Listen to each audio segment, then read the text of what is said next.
Aoka hiaraka hivavaka isika tompoko. Saotranao izay ry Andriamanitra rainay io. Rainay amin'ny alalan'i Jesosy Kristy. Nomenao indray ity zoma masina ity. Saotranao izahay Jesosy io. Fa ianao nanao taraina, tsy hainy vava lazaina. Mafy loatra izany nentinao izany. Tsy noho ny aminao, fa noho ny amin'ny otanay zanak'olombelona. Saotranao zahay, fa tena tia tokoa ianao.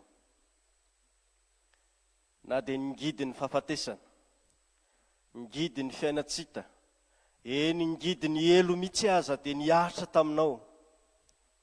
Saotranao zahay, noho ity fotoana ity, tsy hoe ahafahana mamerina ao anatin'ny sainay na ao am-ponay, izany fa himpanjinanay kosa ny alehibe ny fitiavanao, ary fikiranay amin'izany fitiavanao izany.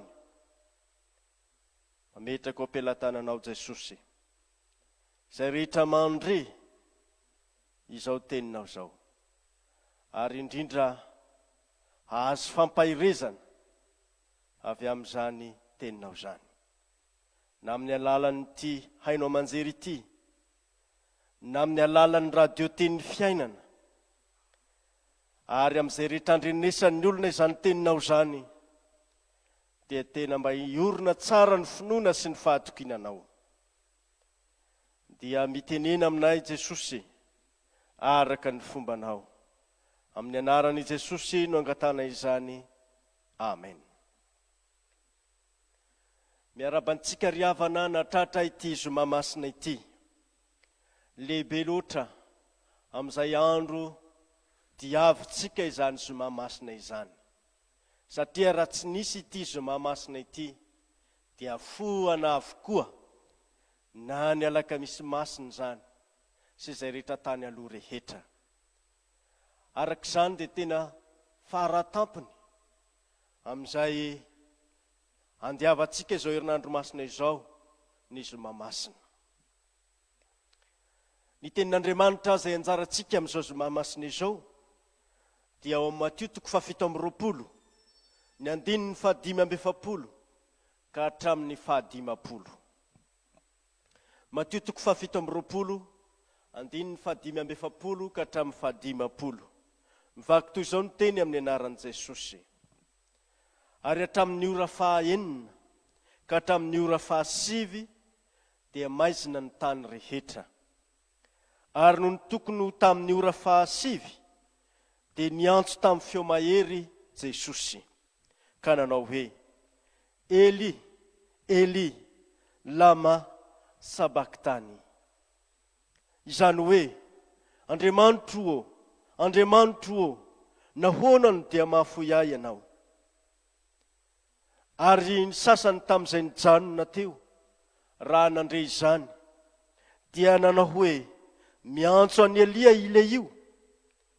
Ary niaraka tamin'izay ny anankiray teo aminy, dia niazakazaka ka nandray spongy, ary rehefa natsopiny tamin'ny vinaingitra izany, ka notohizany tamin'ny volotara, dia natolony ho tsetsefin'i Jesosy. Fa ny sasany kosa nanao hoe aoka hoe izahantsika na ho avy hamonjy azy Elia na tsia. Ary rehefa niantso tamin'ny feo mahery indray Jesosy, dia nanolotra ny fanahiny. Amen. Ray masonao manamasinanay amin'ny fahamarinana, ny teninao ny fahamarinana. Amen. Ry havana malala, ho aminareo rehetra ny fahasoavana sy ny fiadanana avy amin'Andriamanitra raintsika sy Jesosy Kristy Tompo. Amen. Ny zoma masina tahaka izao, ny fiangonana dia mibanjina an Jesosy izay voaomby tamin'ny hazo fijaliana ary nahafatesany. Tamin'izany hazo fijalian' Jesosy izany, teo amin'izany hazo fijalian' Jesosy izany, no nandresnesana ireo teny fito izay nataon'i Jesosy.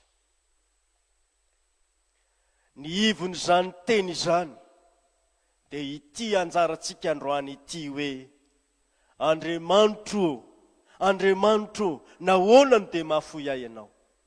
Izany no teny fahaefatra nataon'i Jesosy teo ambonin'ny hazo fijaliana.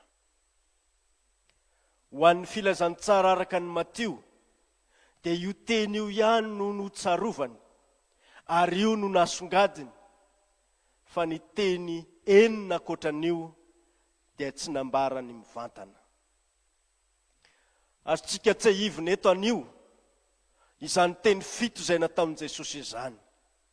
Azoantsika fampahirezana, azoantsika finoana, ary iorina amin'ny fitiavana an'Andriamanitra, ifikitra amin'Andriamanitra. Fa izany ny votoatiny izao tenin'Andriamanitra izay notonon'i Jesosy izao. Koa raisitsika ho fampidirana, na teny fampidirana, ireo teny telo mialohan'izao tenin'Andriamanitra anjarantsika izao. Ary ho raisitsika ho famaranana kosa, ireo teny telo ao arian'ny izao tenin'Andriamanitra anjarantsika izao. Inona ireo teny telo izay nambaran'i Jesosy mialohan'izao teny fahaefatra izao? Ny voalohany teny hoe, raiko, mamela ny elony fa tsy fantany izay ataony. Lioka 7:2-7:30. Jesosy dia voalaza ny epistily ho an'ny Hebreo fa mpisorona be, ary tsy manana mpisorona be afa-tsy izy isika, izay mahay miara mitondra ny fahalementsika. Tsy mahalala izay ataontsika isika noho ny fahotantsika, fa Jesosy mpisorona be sady mpisolo atsika no mitaraina tamin'Andriamanitra hoe mamela ny fahotany fa tsy fantany izay ataony. Mangataka famelan-keloka ho an'ny mpanota Jesosy, tsy tamin'io fotoana io ihany, fa na dia niakatra ho an-danitra azy izy dia manao izany. Ary ho mandrakizay no anaovan'i Jesosy izany amin'ny mampisorona be marina azy. Teny faharoa, dia ny Lioka 7:7-7:70, manao hoe, lazaiko aminao marina tokoa, anio no iaonanao amiko any am-paradisa. Tenin'i Jesosy tamin'ilay jiolahy izany, izay niaraka nombona taminy izany. Nahazo famonjena tamin'ny ora farany izy. Tsy takatra ny saina izany alehibe ny fitiavan'i Jesosy izany, fa na dia mpanota iringiriny aza, raha izany no ilazana azy, dia nahazo famonjena. Fa ity koa dia mampitandrina antsika mba tsy hanjehy ny andro lavaka hiandry ny ora farany vao hibebaka. Tsy mahazo manao izany isika. Fa hoy ny tenin'Andriamanitra, anio raha hiaino ny feony ianareo, dia aza manamafy ny fonareo. Raha mbola atao hoe anio ry havana, dia aza manamafy ny fontsika. Hebreo 7:5-10. Ny mpanota mibebaka marina dia hiditra hiaraka amin'i Jesosy ao am-paradisa, ao amin'ny fiainana mandrakizay. Ho anao izany. Fitiavan-dehibe izay atolon'i Jesosy ho anao izany. Ary ny teny fahatelo izay nambaran'i Jesosy dia ny hoe, raha vehivavy, indro ny zanakao, ary hoy koa izy tamin'ilay mpianatra, indro ny reninao. Jaona 7:20-7:20. Na dia fotoana fohy azy, ary azo lazaina fa eo am-pialanaina Jesosy, mbola mahavita mikarakara ny reniny. Fantatry Jesosy fa tsy afaka ny hikarakara azy amin'izay mahazanaka azy izy, amin'izay anatrehany ara-nofo any Maria. Fa amin'Andriamanitra azy kosa dia afaka mikarakara ny Maria izy. fa na dia izany aza dia natolony any Jaona ny fikarakarana na ny fandraisana ny tanana any Maria renin Jesosy. Fa hitantsika amin'izany koa ny fampiraisana sy ny fampiombonana izay nataony Jesosy ho an'ny olombelona. Maria sy Jaona apôstôly izany. Fa mampiombona antsika koa Jesosy amin'izany teniny izany, ary ny fandraisana ny tanana, ny fikarakarana ny ray aman-dreny ary ny fifekatiavany zanaka sy ny ray aman-dreny. Zava-dehibe amin'i Jesosy koa izany, amin'izao ora farany, minitra farany izay alohany hafatesana izao. Dia tonga eto amin'ny teny fahaefatra izay notonon'i Jesosy isika ny hoe Andriamanitro, Andriamanitro, nahoana no dia mahafoy ahy ianao. Fa ambarany 5:7 amin'ny anjara torotenitsika androany, fa tonga maizina ny andro, na dia tao anatin'ny mitatao vovonana azy tamin'ny ora 9 amin'ny 12 atoandro izany, ary mandra-pahatonga ny amin'ny 30 andro no nahamaizina ny lanitra sy ny tany. Inona ry havana no hevitra izany? Ny hevitra izany dia izao: menatra ny lanitra sy ny tany tsy te hahita ny fiaretany zanak'Andriamanitra, ny fara fiaretany na ny fialana ny zanak'Andriamanitra, mahamenatra ny lanitra sy ny tany izany. Ary izany no nahatonga azy ny salobona tao anatin'izany ora 3 izany. Fa miseho amin'ny alalan'izany koa ny asany maizina, te handrakotra ny mazava. Satria Jesosy ilay fahazavan'izao tontolo izao no miatiny eo ambonin'ny hazo fijaliana, karakofany izany aiziny helo, aiziny fahotana, ny heloko izao tontolo izao no nandrakotra an' Jesosy teo amin'izany hazo fijaliana izany.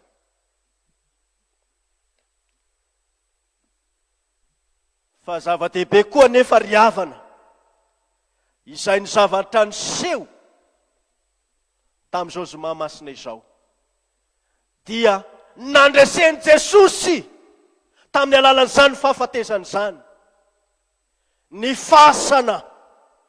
Ahoana hoy ianao no mahatonga an'izany? Ny sokatra ny fasan'ny olona masina tamin'izao zoma masina izao. Na dia amin'ny andro alahady aza Jesosy vao mitsangana, dia ny sokatra sahady noho ny vokatry ny fahafatesan'i Jesosy ny fasan'ny olona masina. Izay tiana ambara amin'izany dia izao: ny herin'ny fahafatesana, ny herin'ny maizina, ny herin'ny devoly dia mongomongo sy torotoro tamin'izany nahafatesan'i Jesosy izany. Ka na dia niezaka ny andrakotra ny mazava, andrakotra ny Jesosy, andrakotra ny marina aza, ny devoly sy ny fahafatesana, ny aizy, ny elo, dia resy zany. Fa ity no afatry ny tenin'Andriamanitra amintsika ry havana: ny mino an' Jesosy dia atao hoe zanaky ny mazava, mandeha raha mbola manana ny mazava, mba tsy hahatratra antsika ry havana ny maizina. Andao dia voarakotra tahaka an'izao koa isika, ka ho faty mandrakizay, satria ny kendreny devoly dia ny andrakotra ny olona ao anatin'izany aiziny izany, ary ampitoetra azo mandrakizay ao anatin'ny aiziny. Hafarany tenin'Andriamanitra isika hoe: vonoy ny asan'ny maizina rehetra, aza velanjaka eo amin'ny fiainanao izany. Jesosy, ilay fahazavan'izao tontolo izao, dia manazava ny fiainanao. Andriamanitro, Andriamanitro, nahoana no dia mahafoy ahy ianao. Fijaliana tsy roa matany izany, ary tsy azo ny vavan'olombelona ho tononona ny fahoriana niatra tamin'i Jesosy. Izay tena nampahory an'i Jesosy tamin'izany ry havana dia izao: izy nahatsiaro ho ny laozan'Andriamanitra. Izy nahatsiaro ho ny laozan'Andriamanitra. Ny fantatra tao amin'i Jesosy, ny fahotany izao tontolo izao. Niaritra izany fitondrana ny fahotany izao tontolo izao izany Jesosy. Ary ny vokatra izany dia ny nandaozan'Andriamanitra azy. Ry havana malala. Jesosy dia ny teny nanao hoe Andriamanitro ô. Fa teny ao amin'ny Salamo 2:20 sy ny 2 zany. Teny izay fijalian'ny marina, milaza ny fijalian'ny marina izany. Fa niaritra fahoriana kosa ilay marina. Jesosy no ilay tena marina, ilay hany marina, afaka manamarina ny mpanota. Fa ny mahafaly amin'izao tenin'i Jesosy izao dia ny hoe Andriamanitro ô, mbola Andriamanitra ny hany Andriamanitra na dia ao anatin'ny fahoriana lalina azy izy. Mbola Andriamanitra ny hany Andriamanitra na dia mbola ao anatin'ny fahoriana lalina azy izy. Ry havana malala, mitaona antsika hifikitra amin'ny fitiavan'Andriamanitra, hifikitra amin'Andriamanitra. Izany teny izany na manahoana na manahoana.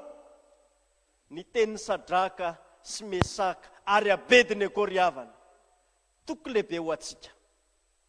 Nijoro izy hoe mahavonjy anay ny Andriamanitray, ary na tsy hamonjy anay azy amin'ny tindray mitoraka ity izy, tsy mampaninona anay izany. Fa manahoana nefa tsika ry havana, amin'ny maha-kristianina atsika, manahoana ny fiazonantsika ny fahatokiana an'Andriamanitra sy ny fitiavana. Fa izay tsaroana indrindra koa amin'izao tenin'i Jesosy izao dia na dia tsy nahalala ota azy izy, dia natao ota hamonjy atsika. Sarobidy loatra ry havana. Izao nataon'Andriamanitra amin'izay nampiarany tamin'i Jesosy ny fahatezerana izao. Fahatezerana izay niahatra na tokony hahatra amin'ny mpanota, dia nahatra tamin'ilay tsy nahalala ota, nefa natao ota noho ny famonjena ny mpanota. Tonga voaozina hamonjy atsika izy. Tonga voaozina hamonjy atsika izy. Satria voaozina izay miantona amin'ny hazo.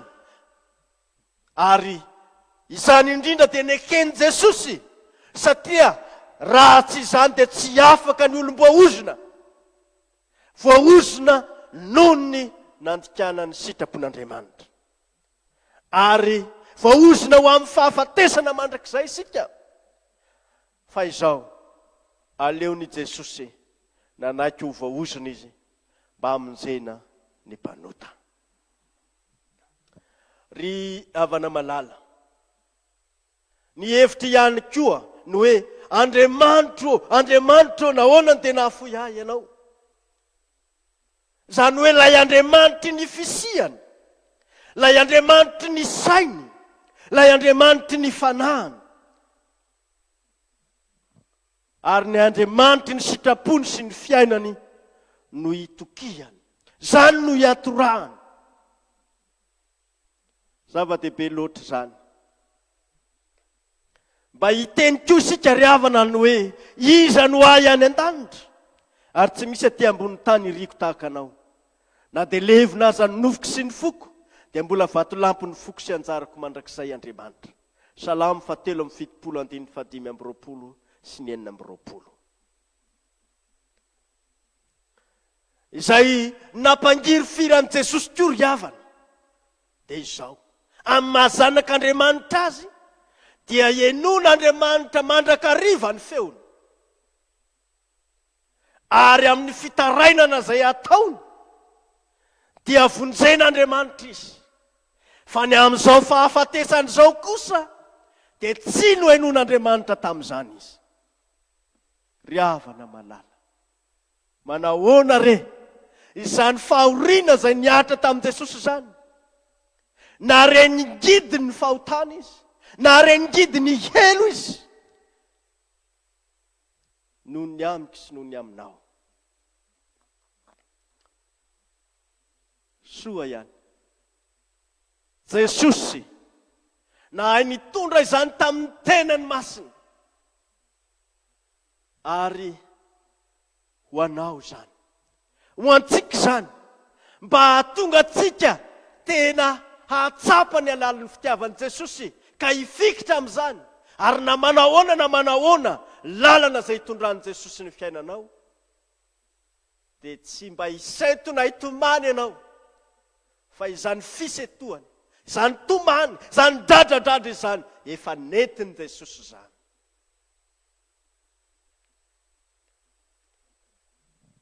Ny teny 5, 6 sy 7 nataon'i Jesosy tao aorian'izany ry havana dia toy izao: mangetaheta aho, Jaona 7:20 sy ny 8:20. Izany etaetan'i Jesosy izany dia vokatry ny nitondrany ny azo fijaliana, vokatry ny nahaverezany ny rany teny an-dalana ho an'ny Golgota. Teny efa kely ny ain'i Jesosy, ary azo ny tazo mahery izy noho izany fiatonana teo amin'ny azo fijaliana izany. Fa iza ny fototra izany? Isika olombelona ny fototra izany, etaetan'i Jesosy izany. Mangetaetanao koa Jesosy, afa-po izy raha voavonjy ianao, afa-po izy raha voavonjy isika. Tsy ny vinaingitra no nahafa-po azy, satria tsy nety hisotro izany izy. Tsy mila fampitoniana ny fanaitaina na Jesosy, fa Jesosy vonona hiaritra izany, fa mampangetaeta azy loatra ianao. Afa-po Jesosy raha mahazo famonjena isika. Azontsika hisaorana Jesosy no izany fijaliana izany, noho ny amiko sy noho ny aminao, araka nyity tenin'Andriamanitra eto ity. Ny teny 9 izay nataon'i Jesosy dia ny Jaona 7:17 hoe vita. Vitan'i Jesosy ny famonjena, ary tsy azo ampiana izany satria ao aoriany izany dia teboka. Vita. Izay tsy vita n'olombelona, izay tsy vitako dia vitan'i Jesosy izany. Zavatra lehibe izany. Tsy azo ampiana ny fisasarako, na ny fahamarinako, na ny fahamendrehako, fa vitan'i Jesosy irery ihany izany. Ny anjarako dia ny misaotra azy era-po, era-tsaina, era-panahy, mifaly amin'ny fitiavany sy ny fahasoavany. Izany no anjarantsika ry havana. Lehibe loatra ny fitiavan'i Jesosy ianao, fa tsy avelany raha tsy vita ny famonjenanao, ary rehefa tianao izy dia tianao hatramin'ny farany. Teny 7 izay nataon'i Jesosy dia ny hoe: raiko eo an-tananao no atolotro ny fanahiko. Lioka 7:20, andininy 4:40. Salamo 4:30 sy ny 5, Salamo 4:30, andininy 5 no noraisin'i Jesosy tamin'izany. Tsy maty Jesosy raha tsy efa vita ny zavatra rehetra. Maty izy, ary tena maty izy. Fa ny tenin'Andriamanitra no teo ambavany, ambaraka izy efa eo amin'izany fialana izany. Izany koa dia mba halay ho atsika ry havana, ho zatra manonona ny tenin'Andriamanitra, ho zatra miaina amin'ny tenin'Andriamanitra, ary amin'izay tena fara fofona itsika atsiarova atsika ny tenin'Andriamanitra. Misy fiadanana lehibe tokoa manaraka ny tebiteby rehetra eto amin'izao tontolo izao, vokatry ny fahotana, vokatry ny fahafatesana, vokatry ny tahotra izany fahafatesana izany, raha Jesosy sy ny teniny no ataontsika eo am-bavantsika sy eo am-potsika. Sambatra isika fa manandray ao an-danitra hialofana sy ho famonjena amin'izay rehetra manjo. Amin'ny taraina izay nitarainan'i Jesosy teo amin'ny teny fahaefatra dia tsy sa izy ny teny hoe Andriamanitro, fa ny teny izy tsy sa izy ny teny hoe raiko, fa Andriamanitro, Andriamanitro. Fa eto amin'ity farany ity kosa izy dia miteny hoe raiko. Azo ny toky tsara fa mbola ray ny Andriamanitra ary tsy mandao azy. Zany ry havana toky lehibe, azon'i Jesosy tamin'ny tenin'Andriamanitra, azon'i Jesosy na dia eo amin'ny fotoana izay mampiala ny ainy azy. Ary Andriamanitra ny fahasoavana rehetra ry havana, izay efa niantso antsika ho amin'ny voninahiny mandrakizay eo amin'i Jesosy Kristy, rehefa niaritra fahoriana vetivety isika, dia izy no hatanteraka sy hampiorina antsika hatramin'ny farany. Petera 1:5-10. Jesosy tompony hiazona antsika amin'izany fitiavana izany, fa isika kosa hifikitra ary anara-dia azy na manahoana fahasarotana. Jesosy tsy mahafoy anao, tsy mandao anao Andriamanitra, tsy mandao anao izy, fa eo anatin'ny sarotra indrindra no hitrotrohany Jesosy anao. Eo indrindra no velaro ny tenin'Andriamanitra hampionina anao, hampitoetra anao amin'izany. Dia ho an'Andriamanitra rerany ny voninahitra izay hatramin'ny taloha indrindrako mandrakizay. Amen. Raiso ny fitahina. Ny fahasoavan'i Jesosy Kristy, ny fitiavan'Andriamanitra ray, ny firaisana amin'ny fanahy masina ho aminareo rehetra ny Amen.